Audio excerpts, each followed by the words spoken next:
Again, as Alex said, or excuse me, Brandon said, Steve Gauger, Tuscola Bay Wind Farm, and got a couple guys to introduce to you today from the site. We're going to be representing the site and the East Region, and also I'd like to give a little shout out to the team who is on the phone and watching the guys supporting from the site today. So they had a lot of support in this story, so I'd like to give a shout out to them, and then introduce Senior Wind Technician Adam Sneed, Wind Technician 2, Hayden Garfield, and they're here to present their story to you today. Good morning, everyone. Good morning.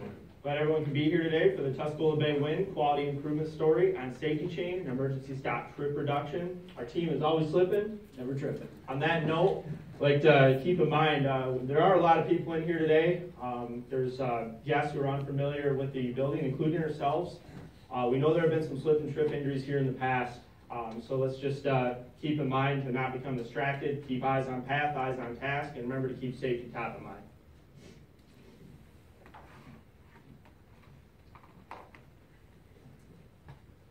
Project D, we're going to review the top trips at Tuscola Bay Wind in 2014.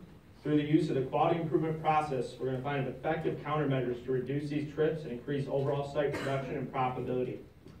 Customers of this story, we have the Tuscola Bay Wind Technicians, we have DTE, which is our off-taker, and of course all of us company shareholders. The customer expects that we provide the most reliable, renewable energy by reducing trips and increasing profitability. Understanding of what the customer expects is based on our PGD strategies of production and profitability and achieving best on-planet performance. As mentioned, on the bottom left-hand side, you can see the team that put time into the story to make it possible to be here today. On the bottom right-hand side, you can see the project schedule that we followed. As mentioned, this quality improvement story aligns with the PGD strategies of production and profitability, and along with our mission and vision statements. Okay, so let's jump right into, right into the reason for improvement. This graph shows the original trip data that we pulled at our site, that being 498 safety chain trips and 108 emergency stop and sell hub trips. When we finally saw this data collectively, we thought it was quite high even for what we expected. So we looked at it a little more closely and found that this data was actually skewed. It was skewed due to a lot of the site outages that we were taking for field tower repair. So what was happening is when the turbines were coming back online, they were coming back and regaining communication with our SCADA system with the safety chain trip attached to it, ultimately adding to our total trip data. So we looked at this a little closer and we filtered out a lot of the irrelevant trips that were due to these outages. Came up with some more accurate numbers, that being 108 emergency stop and sell hub trips and 90 safety chain trips, with a total collective of 198. The top tripper at our site was a collective fault pitch controller trip with 138. This was due to some of the failed blade bearings we were having at our site, which is currently a GE warranty item, so we didn't pursue that any further at the current time. Okay, let's take a look at our current situation. This is the one-line diagram that we use to really pinpoint our safety chain and emergency stop circuits. We looked at this to find any possible causes of where this failure could be happening. This diagram will show you this is a fairly large circuit running from our DTA, which is our down tower assembly on the ground, up through the tower into our nacelle, through our top box, through some control cards, through our pitch slip ring, out through the rotor and back, and hitting that circuit. These two circuits are put into place to protect our machines from any catastrophic failures. This is our problem statement. So from January to November of 2014, we had experienced 198 of these trips. This was a large amount and resulted in nearly $14,000 lost revenue. Our goal is to reduce these trips by 80% of November of 2015. As you can see here, here's the fishbone that we performed to determine the causes of these failures. You can see we looked at many different options. You look through the fishbone, it's fairly large. We looked at anything from control cards to maintenance practices. We know the circuit's very large. We looked at down tower assemblies, wire connections. We also know that the system, it does run through the pitch slip ring. We do have 4 areas highlighted that we'll later see in the root cause verification matrix. As mentioned, the technicians used the one-line diagrams to initially troubleshoot the circuit. It's such a large circuit, we had to have somewhere to start. What we found continuously as we climbed the towers, we were finding the same exact failure mode, which was broken wires within the pitch slip ring highlighted in red. Okay, so when one of our turbines would actually trip on one of these two faults, we'd harness up, climb up tower to find out what was going on. We'd open up our pitch slip ring, and this is what we're seeing right here, is these green wires broken at the brush head. A few different scenarios we'd see, that being one brush broken per circuit, which would cause poor contact to the slip ring and result in an intermittent trip, something that we could reset and it would run, but eventually would require attention. Or we would see multiple brushes broken per circuit, which would cause a hard fault, something we can't reset and would require immediate attention. We provided an example of this to the judges, labeled slide 10, broken wire.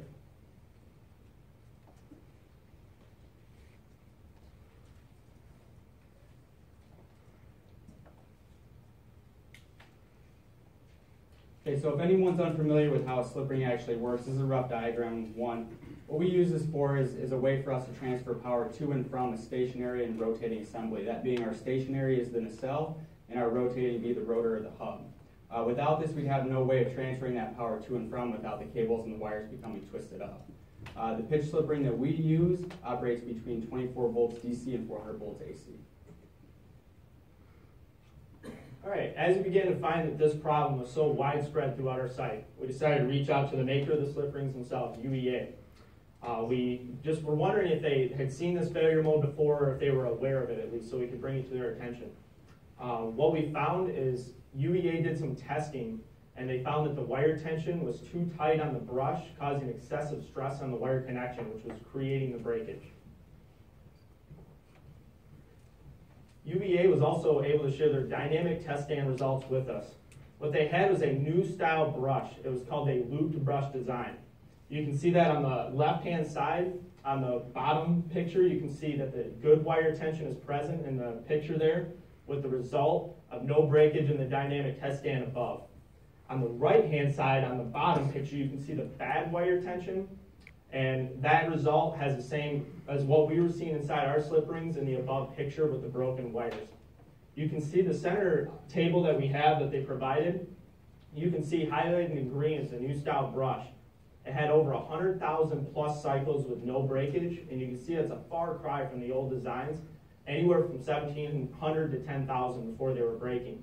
If you're confused on what a cycle is a mount that brush can pivot at the copper head back and forth to its max without breakage, and that's more than what we typically see inside of our slip ring. We have provided a brush for the judges to take a look at that's labeled slide 13, saying bad tension.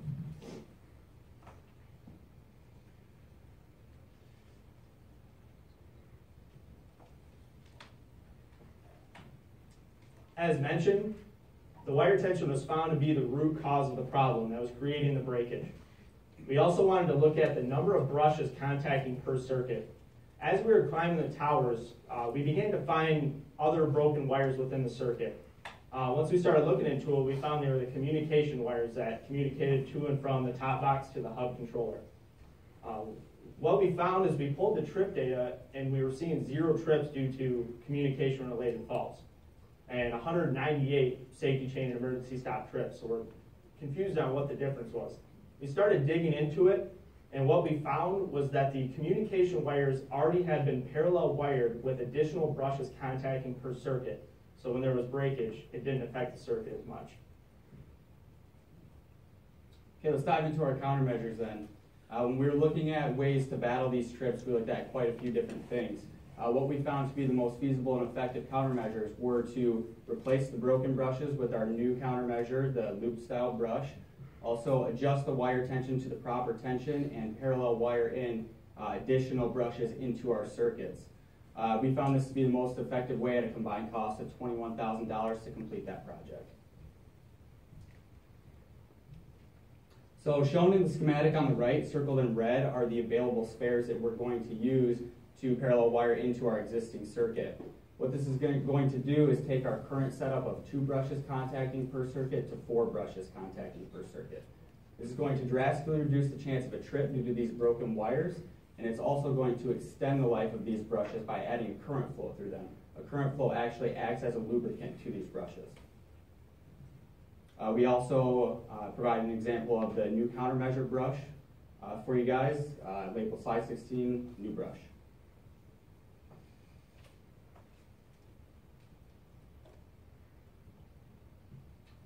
right, you can see we completed an FMEA to determine the risk of parallel wiring and loosening wire tension on these towers. After we looked into it, we wanted to make sure we didn't cause any further problems or potential for any other problems. We looked at as far as looking at the additional electrical noise in the circuit to see if there'd be any additional trips caused by this, and also the fact that we're adding wire and ferrules to the circuit. So we wanted to make sure there weren't going to be any potential loose connections. After analyzing everything, we found there was little to no risk at all to implement this countermeasure. Here you can see the Tuscola Bay NPV. We took an 80% trip reduction rate. We also considered the longer life of the new brush design. We looked at parts, labor. We wanted to roll everything together, and what we found was a $38,000 savings at Tuscola Bay. We found leaving it alone would be a cost of $76,000 the way it sits. So we implemented our countermeasures into 15 different turbines at our site. This graph here represents 6 months prior to and after those countermeasures were implemented. You can see on the right-hand side of the graph that there were 0 trips due to these broken brush wires after those countermeasures were implemented. So here's our standardization plan. When we started going through this QI process, we wanted to make sure we touched on each step with great detail. So what we did is we started in March of 2015 by completing our change management. After we found our countermeasures to be effective, we moved on, and in June of 2015, we created our LOI. After that, in July, we also created our red line schematics and had those submitted. Next month in August, we updated the wiki guide on the emergency stop and safety chain trips for the whole fleet to be able to access that. In September, we wanted to get our information out there on the GE collaboration call to make sure we didn't find any further concerns. We didn't find any further concerns on those calls, so we continued by getting our procedure for our countermeasures submitted in November of 2015. And in December, we made our final schematic updates and had those uploaded to the op model. Currently, we're tracking replication progress through Maximo and also on the weekly indicator calls. So shown on the left is just the updated schematic after the countermeasures are implemented, and on the right is a physical picture of what our junction box on our slip ring will look like after we had implemented the parallel wiring, the red wire being the additional wire. All right, for standardization, we also wanted to look where we could help within the fleet. When we pulled the data, we pulled it from January to July of 2015, and we found there were 908 trips and 2,200 megawatts lost in the GE 161700 meter fleet alone. As you can see in the timeline, typically this trip will increase with time in operation due to the amount of cycles placed on the brush. You can see on the right-hand side there were 2 sites that had special conditions that caused these trips, and on the left-hand side you can see there was 1 outlier that had typically more trips than what we would see in this time frame. Here's the fleet NPV we put together. We did the same thing we did for the Tuscola Bay NPV. We wanted to look at the part savings from the improved brush life, an 80% trip reduction, and parts and labor costs to parallel wire and implement the countermeasures. With all of that rolled together, we found a $472,000 potential savings based on only the trips from January to July of 2015. Now you ask, where are we going to go next from here? We really want to continue to track the progress of this LOI. We want to make sure it's being painless. As far as technician level, we want it to be as pain-free as possible. We want to go through, we have the procedure created. We want to follow up with some of the technicians, make sure they understand it, make sure it's easy to follow. If not, we want to make these changes. We also want to continue to look at the site's sub-curve and availability. We want to see if we can find any improvements there, and maybe even potentially within the fleet. So some of the really important lessons we learned while going through this QI process is that teamwork was absolutely crucial to get this done. We had a lot of help from the technician level at our site and also other sites throughout the fleet. We had a lot of help from site management, and also the fleet team put in a lot of work to make this possible for us. We didn't let what seemed to be a lower NPV stop us, and nor should it stop anyone else. Everything really adds up in the big picture. We also had to ensure all of our data was accurate, rerunning trip numbers, looking hard at our NPV, all the different numbers, so when we came to everyone, we had a nice, organized, effective QI story to present. We looked at this whole thing as a big trip puzzle. We have so many different technologies out there, so many different trips, so many different things going on at the sites that you can't fix everything with one story. So if everyone takes a piece of that puzzle, we'll drive best on plant performance fleet-wide. With that, we'd like to thank everyone again for their time today, and we're going to close it out with that, open for any questions.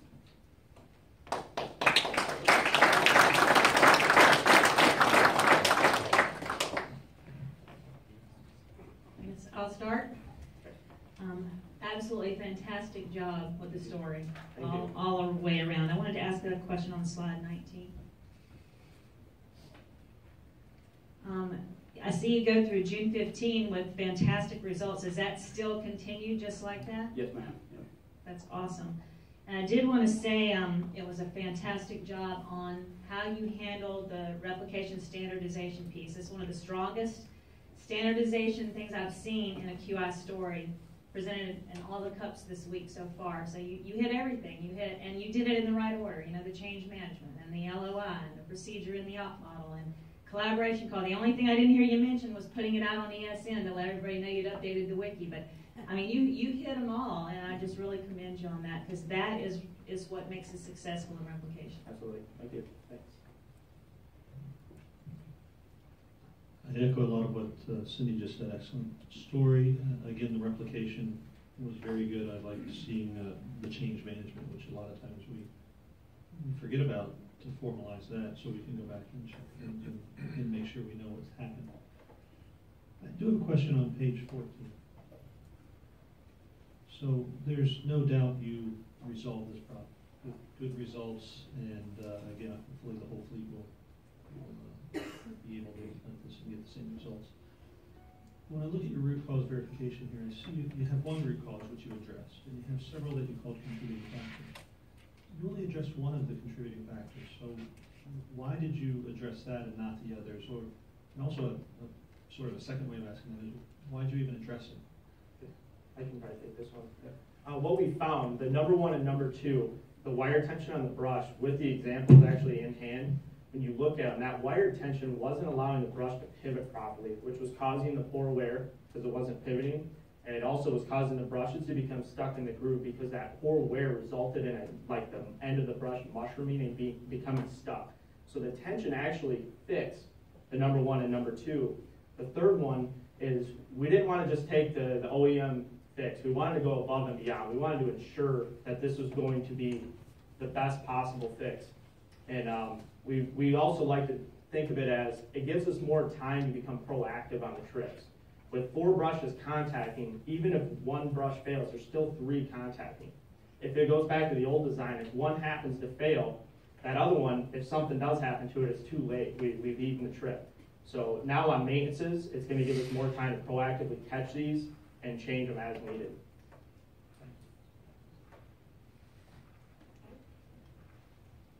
We don't have to go in order here, but we can. This whole story, as well as the PowerPoint summary of it, could be a template of how a site can take a single trip that's causing them problems, single trip categories causing them problems, and end up fixing that problem for the whole fleet that really pays us back. So great job on doing that. As you went through the process from beginning to end, what part did you find the most challenging to accomplish? What were your biggest barriers in getting from identifying a trip to having a countermeasure replicated across the fleet?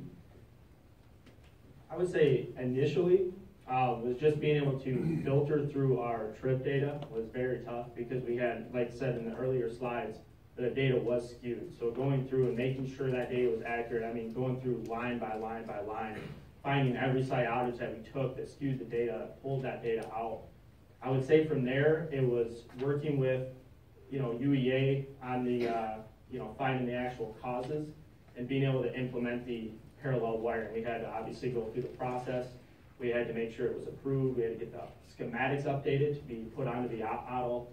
So that was also, I'd say, one of the bigger challenges during the story.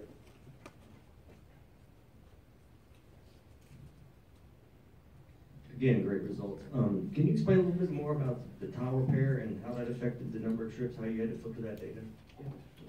Yeah, so we would take a site outage, which means we would de-energize all the towers and they would lose communication with our SCADA system completely. We were digging down to repair the drain tile in the fields. Yeah. So when they would come back, for some reason or the other, if it's a parameter issue or what it is, they were coming back online with the safety chain trip attached to them. I don't know if that answers your question. Yeah, that does answer my question. I know we're gonna be doing a lot more tile repairs out there. I know Yeah. it's a big deal out there in dealing with this event and getting that done. Just wondering how you're gonna resolve that. You know, is there anything going with that? Not yet, but that's something we could look into. If it is a parameter issue, if we could, talk with the G collaboration to see if that's something that we could resolve and they regain communication to not have that there. We've also thought of the process of, we know that once the tower is placed into a maintenance or repair state, that should potentially block all of the faults from coming through our system once they come online. So we still have to get that idea out, kind of figure out how we're gonna do it, because obviously we will take an entire site, say 75 towers down all at once potentially. So we'd have to figure out an effective way to go through and get those in that state before allowing them to power up. And that'd be great, because GE turbines have great trouble coming back from outages. We experience a lot of it. Yeah, I'm going back, and you're actually on the right slide, looking at the root causes, and then the fact that you were proactive in looking at building in some redundancy by doing that parallel wiring change. Just wondering, I think a lot of us look at root causes and want to just fix the root causes and move on, and I think it's great that you were proactive. What kind of made you go in that direction? It was mostly, we were finding the broken wires on our communication circuits also, because they still have the same design with the tension issue. So we were finding these wires broken, but 0 trips due to the communication related circuit. And when we found out that they were actually parallel wired already, it made sense of why they were not tripping. So at that point, we looked into it further and said, why don't we look at the potential of doing this on the safety chain and emergency stop circuit? And when we found there were enough available spare circuits, we were able to do that. So we got the same reliability because obviously there were 0 trips related to the communication related circuits. So basically you did a little bit of benchmarking of other circuitry that was similar, but had a slightly different design, and then adapted that to make this solution a little more robust. Yes, exactly. And I believe it's something that GE was doing going forward. We have noticed that they have implemented that on our 1.6 100 meter site. And we also have Tuscola 2, which is our 1.7 site. And they have not implemented that countermeasure on the towers. So I'm working with GE to find out if this is something they should have done prior or if it's something they quit doing. So we're also looking into trying to get that circuit going throughout the other sites also. Well, I commend you on that approach. Great results. Thank you. All right, we'll keep it going down the line here. First, slide 19. Just one word, awesome. That's the kind of results we want to see all the time, right? It's not always possible to achieve it, but that's outstanding. So I was thinking, Alex and Brandon, what I'd like to do is take the results slide of all of the stories today, like that, and then add in the takeaway the NPV, and then let's put together that in one package, and let's send it out to the whole organization, and then we'll spread it even further, just to demonstrate the effort here and all that. So, and the name of the team, of course, at the top, so everybody knows who it was. So again, great job. So one thing I really love is on slide 22. Another great takeaway for me to take to GE and really get on them about these kinds of things, because we need to make sure they understand that we're digging a lot deeper than we ever have, and we're expecting a lot more from them. And it's this kind of information, data that's clear, and it presents the information in a very objective way. Say, hey, we got to work on this. So appreciate you digging down across the whole fleet and looking at what we need to do. And lastly, I can't help but ask, slide 24. Turbine 10796. What you got going on there? 96. Yeah. We'd have to look at that a little bit further. I'm sure we could have some answers All right. for you within the next day. Yeah, I just when you get a chance, I'd love to hear what's going on there. Send me a note. Well, that was Yeah. probably pretty obvious. Take a look at the first one, 10 meters under. That's more That's sub-curve. harder.